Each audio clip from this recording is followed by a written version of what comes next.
উল্লাপাড়ার সব জায়গায় নির্বাচনের আগে বিশেষ করে পৌরসভার সকল শ্রেণী পেশার ভাই বোনেরাই আমাকে এই বিষয়টি সমাধানের জন্য দাবি জানিয়েছে যে উল্লাপাড়া ড্রেনেজ অবস্থা খুবই খারাপ। বৃষ্টি নামলে পানি জমে যায়, বাড়িঘরে পানি উঠে যায় এবং চলাচলে চরম বিঘ্নতা তৈরি হয়। এই দাবিগুলি, এই কথাগুলি কিন্তু উল্লাপাড়ার সকল শ্রেণীর দল মত নির্বিশেষে বলা যায় ভাই বোনেরা আমাকে জানিয়েছেন। এই জন্য আমরা একটা উদ্যোগ নিয়েছি ড্রেনেজ ব্যবস্থা সচল করার জন্য। সেই হিসাবেই এখান থেকেই কাজটা শুরু হবে। যদিও রমজান মাস ব্যবসায়ীদের একটু হলেও কষ্ট হবে, আবার এই এলাকার যানজটেরও একটু সমস্যা হবে। এরপরও আমরা এই কাজ যারা করতেছেন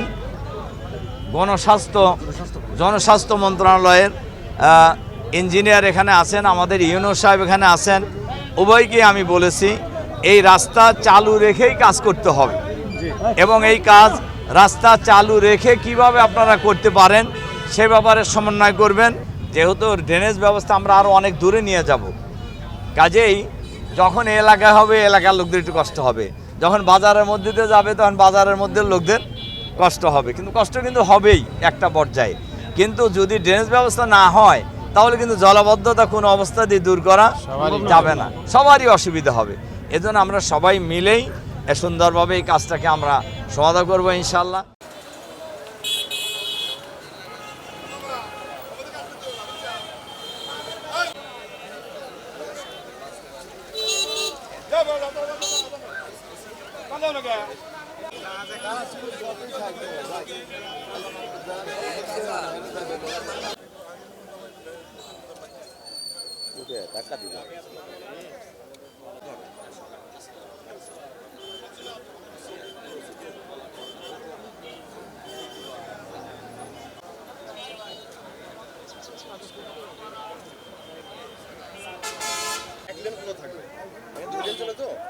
যাওয়া আসা একটা যেতে পারবে, একটা আসতে পারবে না, এইভাবে যদি পৌরসভা আমাদের সহযোগিতা করে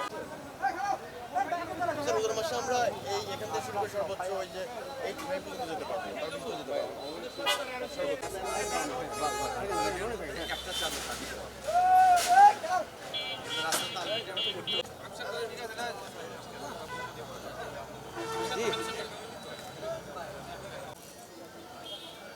ফাঁকা জায়গা তো আর হলি হয়।